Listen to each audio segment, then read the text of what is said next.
I'm gonna be talking about fear and worry. Um, this like message came to me in the beginning of everything shut down and all that. Um, this is a dream that God gave me in the beginning. It says, "We live in a world where if you say the wrong thing in class, you get laughed at. Where if you dress a certain way, you get looked at. Where if your grades aren't good as others, you're stupid. We live in a world where people don't know what other people are going through. We live in a world where if you're not part of the crowd, you're not cool enough. We live in a world where we live to other people's expectations. Where if you have all A's, you're a nerd. We live in a world where people judge us and we judge them back." So what I got from that, I pretty much right after that I woke up. I wrote everything down that God kind of just told me to write down, and this is what I got from it. So who are you when no one's looking? And who are you when the people you are with can't do anything for you? Do you notice a different character than the one that you show itself when the spotlight is on or the popular people is around? Only can judge since you are in both situations. But take a look at your home life versus your friend life. Are you less holy, kind, and nice with your friends? Or are you the same? Why is it easier to be cranky with your family than your friends? Usually it's because,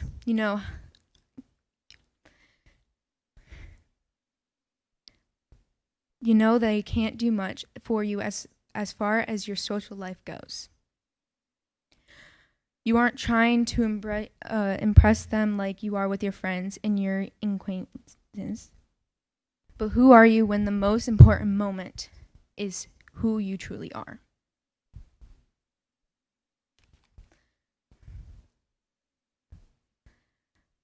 A moment in my life was a fear and a worry for my entire life was being judged by getting held back a year. I was so afraid to tell anybody that I was.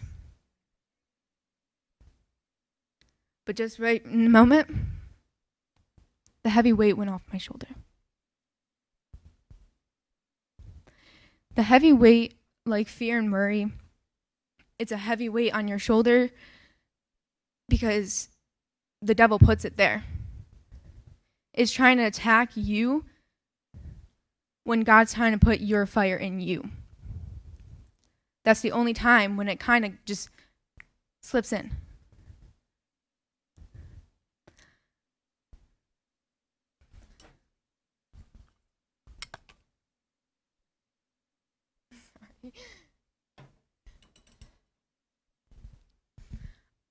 Um,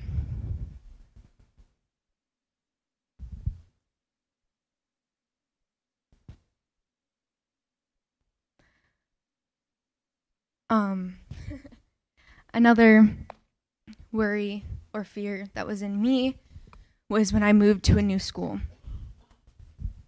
I moved in, I was, in my old school was, people know me and I had friends and I had teachers who knew me and this stuff. And I went into a new middle school and I'm here in a new middle school and I know nobody.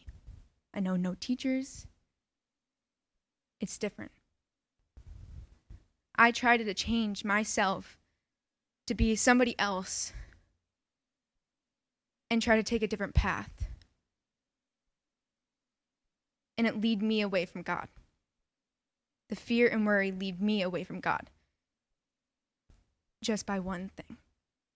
By the questions that the devil puts in your head. Oh, I'm not good enough. Oh, I'm not this. I'm not that. And that's the devil trying to get at you. And I went through it. In Luke 12, verse 22 through 26, it says, Jesus said to his disciples, "Therefore, I tell you, do not worry about your life, what you will eat, or what about your body, or what will you wear? For life is more than the food, and the body is more than the clothes. Consider the raven. They do not sow or reap. They have no storage or barn, yet God feeds them. And how much more valuable are you than a bird? Who of by worry about adding a single hour to his life? Since you cannot do this very little thing, why do you worry about the rest?"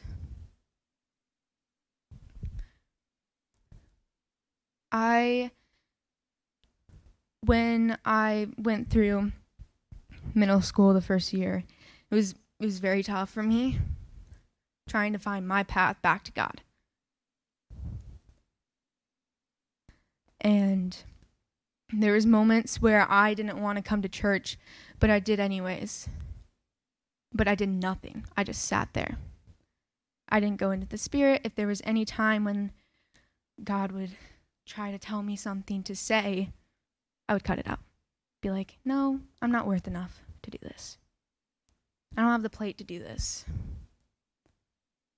God made you to make a difference in the world. So if he says something to you, say it.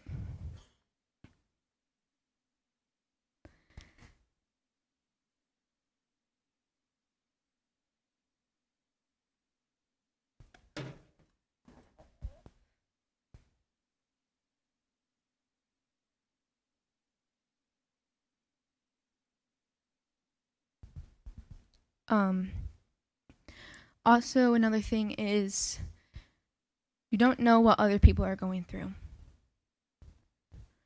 I don't know, but somebody could have something wrong in their family life, or they can have this and that. But if you bully them, like say, hey, you're ugly, or hey, you're stupid, or you're a nerd, or something like that, I witnessed that to other people, and I tried to change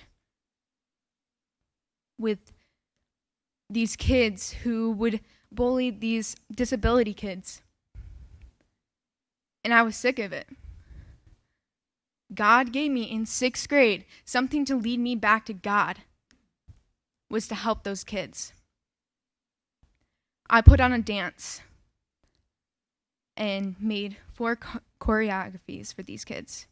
I did one with a bunch of other students, and we did it in front of the school, and it has changed our school today. I barely even see anymore picking on those kids. It's more like saying, hey, how are you doing? Or hey, you look pretty today. Or just, hey. Because what I said there is I said, just by saying hey to somebody can make a difference in somebody's life.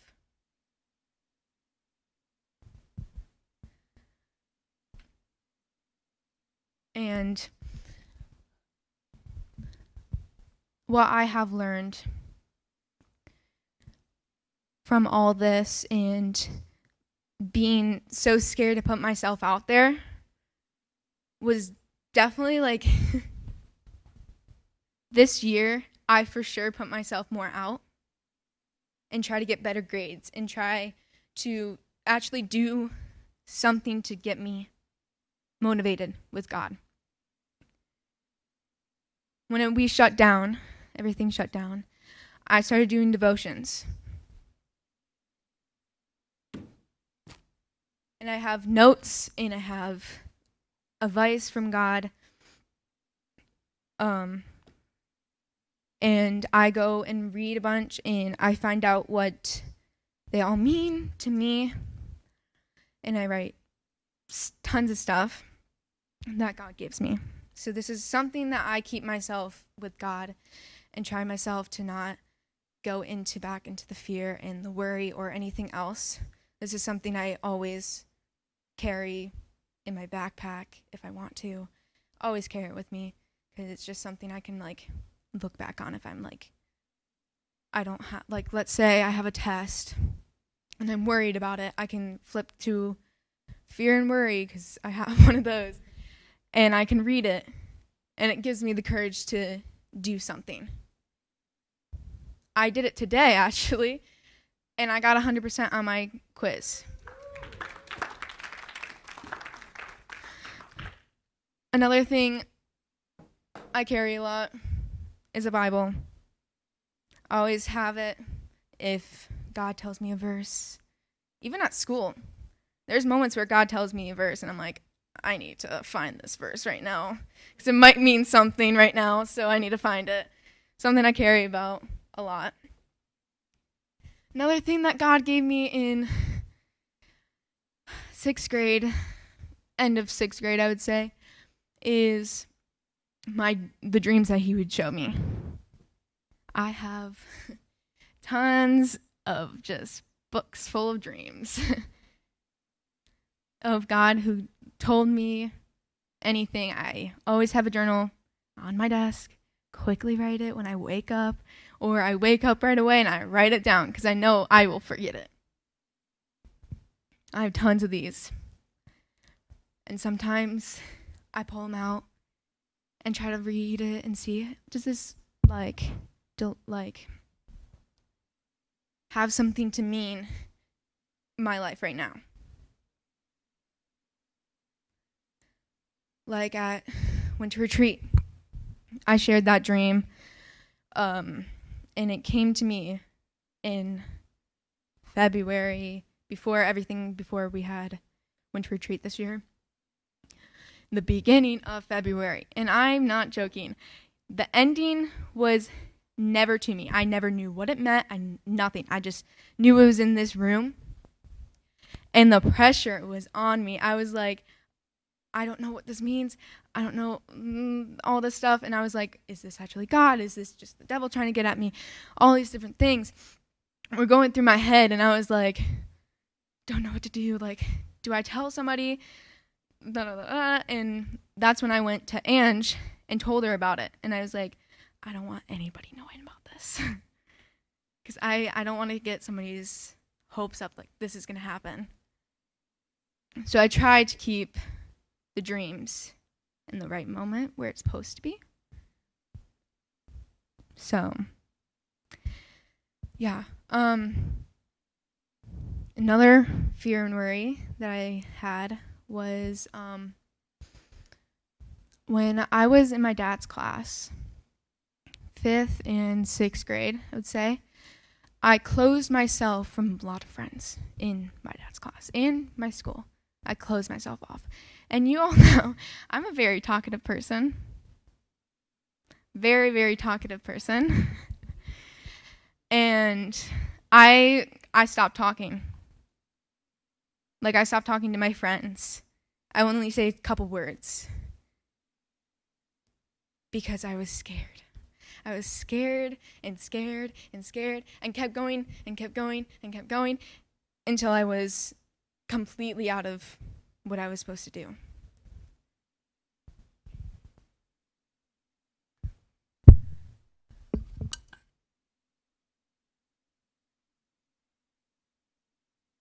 I came in here. I was still kind of closing my heart from God, pretty much. And we had my first service here. I did nothing at all. And I was actually pretty bummed myself. Nowadays, like, I'm like, why did I do that? I should have got into it and all that. My first camp here, I went full out. I showed myself that I could dance. I showed myself I could do different things. And stop the fear and worry. Cut it out of my life. And kept it away. Went back to where I was supposed to be. Yeah. And my last verse and last thing I'm going to say to leave you guys, Isaiah 43, verse 1. Don't fear, for all I have redeemed you. I have called you, and you are mine. That's all I have for you guys today.